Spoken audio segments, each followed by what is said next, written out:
Welcome to this video. I'm going to be showing you how to fix your laptop trackpad not working.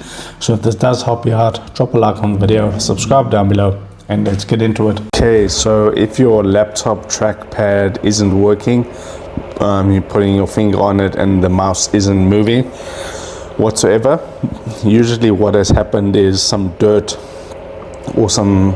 and dust has gotten underneath the trackpad or on the sides of it. So what you want to do is you first want to go to your Windows key there, and you want to lock your computer. Okay, then when you've locked your computer, you want to grab a cloth, okay, and you just want to make it damp. Okay, so put a little bit of water onto the cloth so it's damp, and then you just want to basically clean your trackpad like this. Apply some pressure onto it. Okay, apply a little bit of pressure and mainly get the corners right here.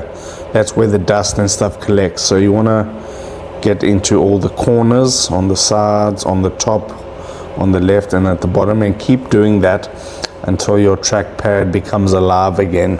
Okay, so it might take a little while to clean out all the dust and stuff, but eventually it should start working, and then you can use your trackpad. Okay, if this helped you out, drop a like on the video, subscribe down below, and I'll see you in the next video.